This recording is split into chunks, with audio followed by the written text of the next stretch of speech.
Welcome to the Outdoor Sports Club YouTube channel. I'm Gilly Sniper 300, and I'm going to be departing from my usual subject today and talking about raising minimum wage. That seems to be something that's starting to get talked about. It may be talked about more than I am listening to, but I want to talk about it because it appears that the idea is that minimum wage, which I guess is at, correct me if I'm wrong, but $7.25 an hour, I believe. Apparently that's too low. It sounds like we need to raise that because it is the, we don't need to be putting people into indentured servitude where they're working for a wage that does not support a life where they can put a roof over their heads and feed their children and things like that. So it appears that we need to raise that minimum wage rate up to, I think they're wanting to raise it to $10.10 an hour.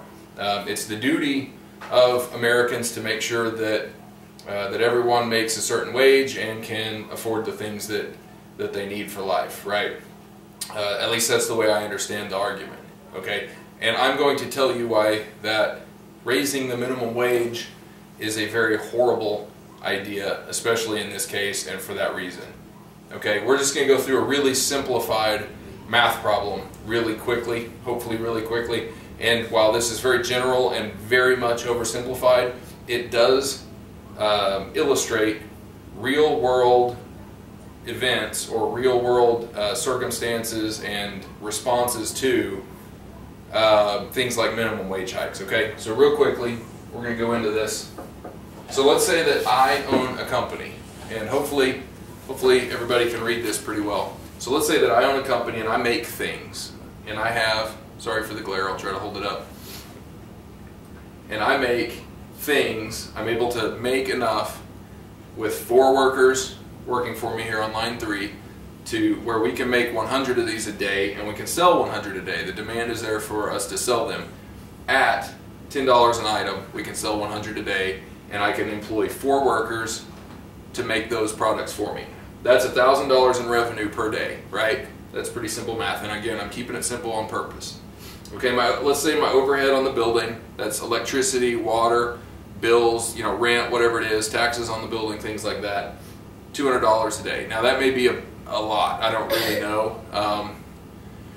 Based on my bills for my house, they're a bit lower than that per day, but I'm also not making 100 widgets per day in a manufacturing process and paying for a bunch of computers to be running or whatever it is. So this is round numbers. I'm just making an example, right? So $200 per day. The 4 workers, they're getting paid, let's say minimum wage is $8 an hour, and I'm paying them minimum wage. So $8 an hour times 8 hours a day, that's, if my math is correct, $256 per day that I'm paying those 4 workers. Taxes and insurance, $100. Again, that's just, I didn't even really, I was trying to estimate a little bit low for this example. That seems kind of legit. I don't know. Cost of goods sold, that's COGS. If you guys haven't ever had accounting terms, this last line down here, cost of goods sold, the things that I'm selling cost me to get the parts for my guys to put it together and make it. At $2 an item, which that's a 5x markup. There's some value added there that costs me, but we're including that in cost of goods sold. Let's say it costs us $2 to make each one. That's $200 a day. That leaves me with $244 per day as the owner, okay, to put back into the company and to take home.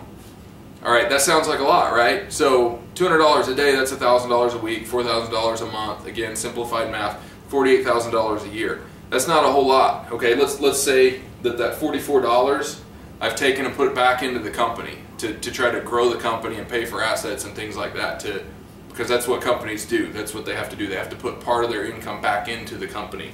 So reinvestment, that's that second line there.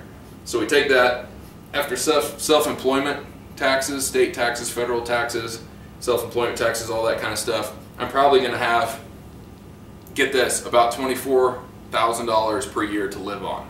Okay, and keep in mind that as an entrepreneur, if I'm this guy, I also have to cover my own retirement and my own health care. Okay, and thanks to the Affordable Care Act, that's going to be a little bit more expensive as things appear. Now I know that we were promised that it was going to save us money, and we were promised a bunch of things, but At least so far, that certainly doesn't appear to be happening. I've seen no proof of it.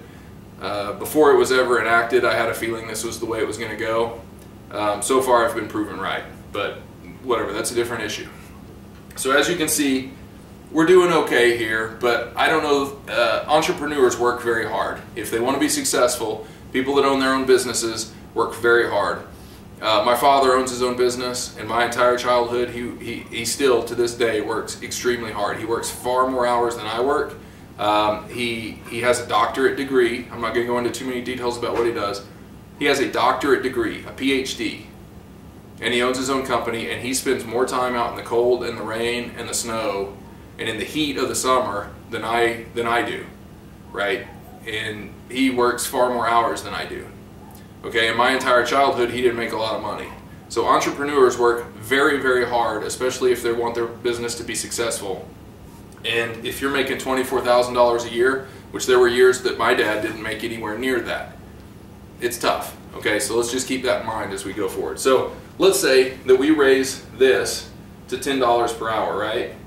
Okay, so we have 4 workers because minimum wage gets raised, and keep in mind, okay, $8 to $10, that's a 25% increase.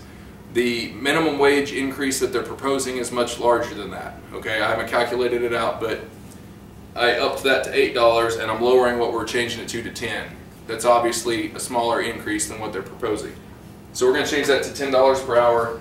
I'm not going to change it over there, but that's 80 bucks, 80 bucks per day per worker. So that's $320. Oops. That's $320, which, if I'm not mistaken, that's 1,000 minus 500 is 500 minus $320 is going to be, sorry, what, 180 bucks? 180 bucks. Okay, so this guy's still technically making a profit, right? If all of these over here don't run him dry.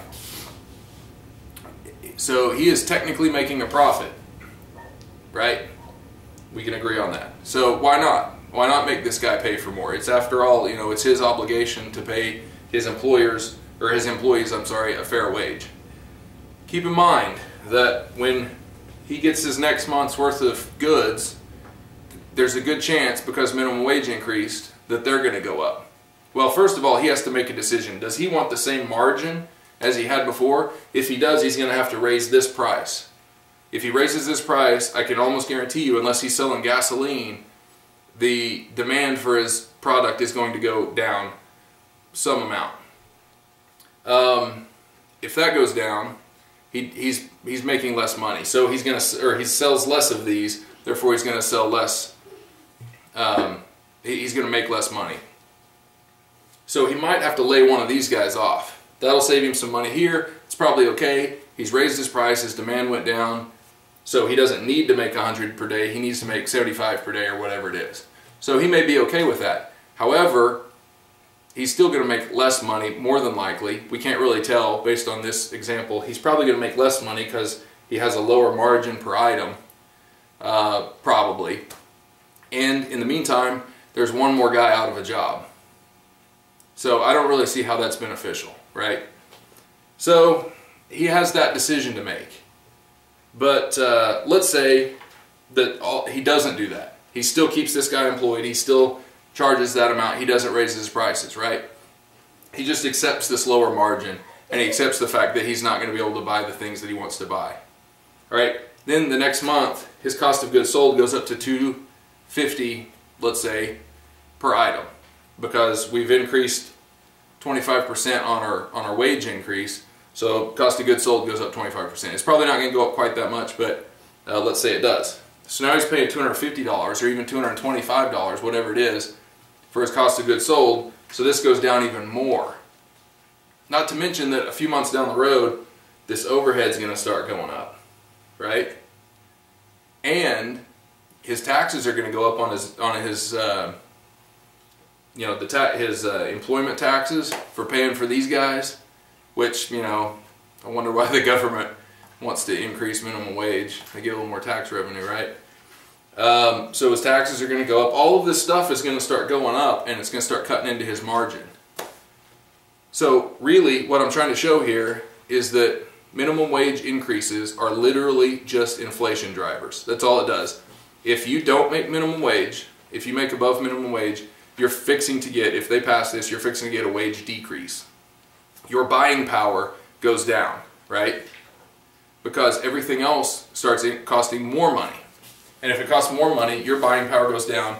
And let's face it, that's what it's all about, the buying power, okay? We all want to buy more stuff, or to be able to buy more stuff, or to have our money go further so we can save more money, so we can do more with our money. That's the whole point. That's the American dream.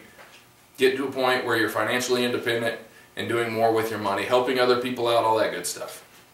Keep in mind that charity isn't charity if it's forced, okay? I know a lot of people, well, that's getting on to a different subject, so I'll refrain from that for right now. One interesting thing, I was listening to the radio on the way home today.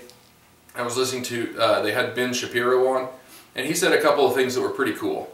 First of all, he said that it's interesting to him that we can say that, you know, McDonald's, for instance, if they're paying their employees minimum wage, I don't know if they are or not, and I'm not trying to muddy McDonald's name, but we can say that that's immoral for them to indenture people because they're paying them minimum wage, and it's immoral for that person to take that job. So we have to then force McDonald's to pay more for their labor because it's immoral for them to do otherwise. So that's immoral, yet that is an independent transaction. And I know it's a hard pill to swallow, but when you go out and make decisions in life, everybody has some bad fortune. That's understandable. Bad things happen sometimes. That's not what I'm talking about here. I'm talking about going out and making decisions and having to, you know, you put yourself in a position where you have a job that doesn't pay that much and you never do anything to improve your situation, okay? We all have to take bad jobs that we don't like. We all have to work our way up. That's part of life. You have to do something to increase your earning potential, right? If you don't make those decisions, it's still an independent transaction for you to go take that job. It's a transaction between you and your employer. You accepted that wage. They told you they're going to pay that wage. If you don't like it, do something about it, right? Easier said than done, I know. I'm not trying to be heartless here. But what I'm trying to say is that that's a transaction. That's a choice or a series of choices that you've made or been forced to make in some ways if you've had a little misfortune hit you. But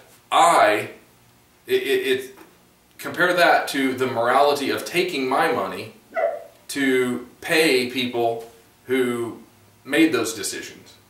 Okay? And I'm not saying that I don't want to help other people out, because I do. I want to pay for other people who have had misfortune. I really do. I want to help people. I'm a big fan of charity.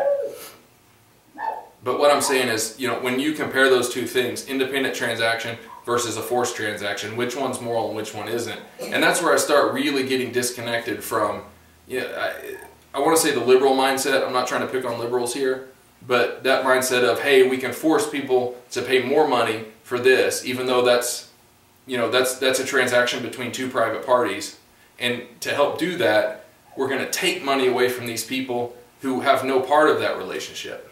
You know, and I just don't really understand it. That's my point. So the other thing Ben Shapiro was pointing to was that, you know, if we did away with food stamps, which I don't know that I'm in total favor of that, at least completely, but maybe some reforms of that program, I don't really know.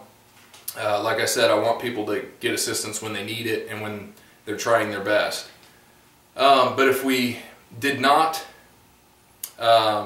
subsidize low wages, then wages would be higher. I'm going to put this down. I should have put that down. If we didn't subsidize wages, then wages would probably be higher.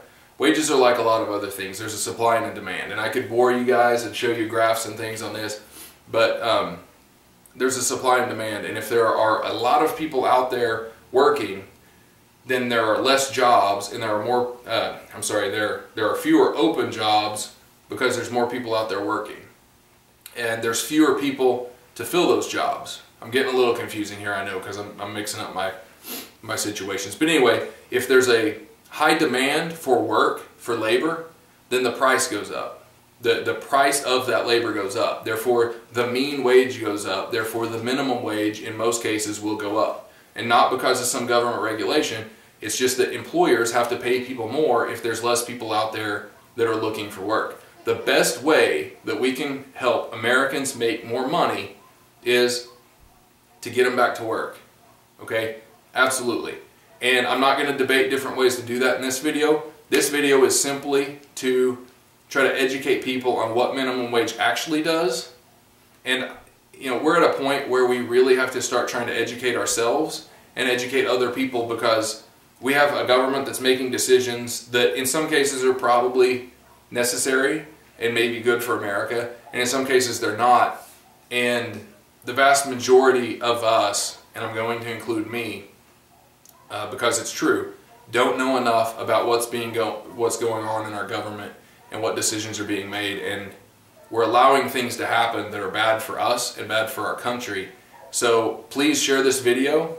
I know that I've lost some people, and that some people, and I don't mean intelligently, but they just don't agree with what I'm saying. But please share this video, and if it helps people understand what minimum wage actually does, then that's the goal.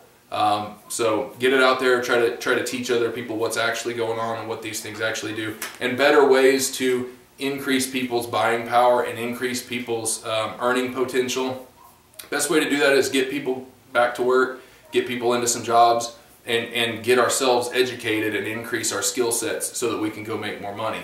That's what I've tried to do my whole life. I've made some bad decisions along the way, but and I've been blessed. I've been pretty fortunate. So it's not all on me. I've been very, very fortunate with the way life has turned out so far. But you've got to just try to get yourself in the right situations and wait for the right time to come along, and be patient and keep trying.